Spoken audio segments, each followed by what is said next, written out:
What's up, webheads? Welcome back to another deep dive where we explore the fascinating what-ifs of superhero cinema. Today, we're unwrapping one of Hollywood's most intriguing unmade projects, James Cameron's Spider-Man from the early 90s that would have starred a young Leonardo DiCaprio in the lead role.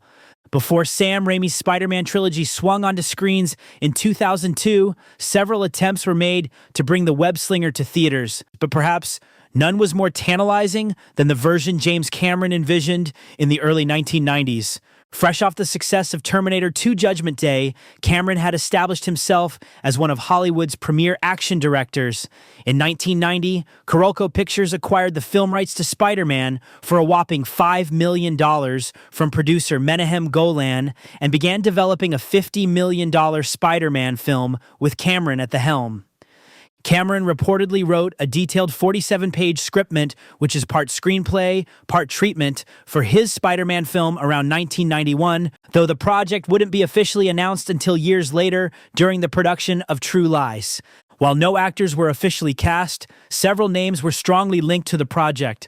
Leonardo DiCaprio, then a rising young actor known for his role in Growing Pains, was reportedly Cameron's top choice to play Peter Parker or Spider-Man. DiCaprio himself confirmed the consideration in an interview with Empire magazine, saying, "There was a screenplay. I know he was semi-serious about doing it at some point, but I don't remember any further talks about it. We had a couple of chats. I think there was a screenplay that I read, but I don't remember. This was 20 years ago." For the villains, Cameron had some big names in mind. Arnold Schwarzenegger, Cameron's collaborator from the Terminator films, was frequently linked to the role of Dr. Octopus. Other Cameron regulars like Michael Biehn, reportedly considered for Sandman, and Lance Henriksen, potentially as Electro, were also rumored to be involved. Culture Crave even noted on X that James Cameron says his scrapped Spider-Man film was the greatest movie I never made. Cameron's vision for Spider-Man was significantly darker and more adult-oriented than what eventually made it to screens with Raimi's version. His scriptment took liberties with the comic source material and would have likely resulted in an R-rated Spider-Man film. According to leaked details, Cameron's story maintained Peter Parker's basic origin, but made several significant changes. Instead of mechanical web shooters, Peter would have organic webbing coming directly from his wrists, a concept that Raimi's films would later adopt. The film would have explicitly compared Spider-Man's transformation to puberty, with Peter waking up covered in sticky webbing in a rather unsubtle metaphor. The primary villains would have been Electro and Sandman rather than more recognizable Spider-Man villains like Green Goblin. The script reportedly contained heavy profanity and graphic content. While we never got to see the final product, Cameron did include concept art for his Spider-Man in his book, Tech Noir: The Art of James Cameron. The images show Spider-Man in both the traditional red and blue costume and what appears to be the black symbiote costume. Chris Evangelista of Slash Film shared these images on X, writing, "James Cameron's drawings for his never-made Spider-Man movie.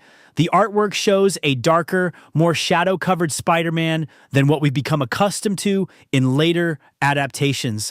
Cameron himself has said he wanted to make something that had a kind of gritty reality to it, explaining, "Superheroes in general always came off as kind of fanciful to me, and I wanted to do something that would have been more in the vein of Terminator and Aliens that you buy into the reality right away." The ultimate downfall of Cameron's Spider-Man wasn't creative differences or budget concerns, but rather a complex web of legal issues involving the film rights. The path of Spider-Man's film rights is a convoluted story unto itself. Originally, Marvel sold the rights to Canon Films in 1985, which then went bankrupt. The rights transferred to Carolco Pictures, which also eventually went bankrupt in 1996. Meanwhile, producer Menahem Golan maintained he still had some claim to the character. When Carolco announced Cameron's script, it bore not only his name, but also those of several other writers. As if the situation wasn't complicated enough, 20th Century Fox claimed exclusivity on Cameron's services as a director under a separate contract. Eventually, the various companies involved, Carolco, 21st Century, and Marvel itself, all went bankrupt in 1996, further complicating the rights situation.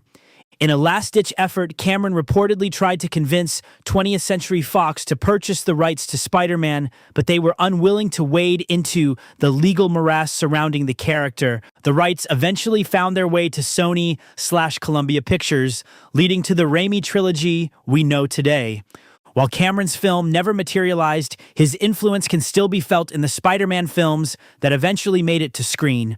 The most notable borrowing was the organic web shooters, which Sam Raimi incorporated into his trilogy instead of the mechanical ones from the comics. In Screen Crush interviews, Cameron explained his reasoning, going with the biological web shooters as being part of his biological adaptation to the radioactive spider bite made sense to me. This change caused controversy among comic purists at the time, but has since become an accepted alternative interpretation. Again, Cameron has described his Spider-Man project as the greatest movie I never made, suggesting there's still a place in his heart for the wall crawler, despite moving on to create the highest-grossing film of all time with Avatar. It's fascinating to speculate on how Cameron's Spider-Man might have changed superhero cinema had it been released in the mid-90s. The timing is particularly interesting. It would have arrived several years before Blade from 1998 and X-Men released in 2000, films that are often credited with reviving the superhero genre. A successful R-rated Spider-Man directed by James Cameron and starring Leonardo DiCaprio could have dramatically altered the trajectory of superhero films. Would we have gotten the family-friendly Marvel Cinematic Universe we know today? Or would superhero films have embraced a darker, more adult-oriented approach much earlier? For DiCaprio, playing Spider-Man might have pushed his career in a completely different direction. Instead of becoming known for avoiding franchise films in favor of prestige dramas, he might have been typecast as a superhero actor, potentially missing out on collaborations with directors like Martin Scorsese. When details of Cameron's script leaked in the late 90s, fan reaction was decidedly mixed. Many were put off by the more adult elements and deviations from the comics. Wizard magazine even produced a parody ad for the fictional Cameron Spider-Man film featuring DiCaprio, poking fun at the concept. However, as time has passed, there's developed a certain mystique around the project. In an era where R-rated superhero films like Deadpool and Logan have found critical and commercial success, Cameron's darker take doesn't seem as outlandish as it once did. Online communities and YouTube channels continue to analyze and speculate about what Cameron's Spider-Man would have been like, cementing its status as one of the most intriguing what-ifs in superhero movie history. James Cameron's Spider-Man represents one of Hollywood's great unmade projects, a tantalizing what-if that continues to fascinate film buffs and comic fans alike.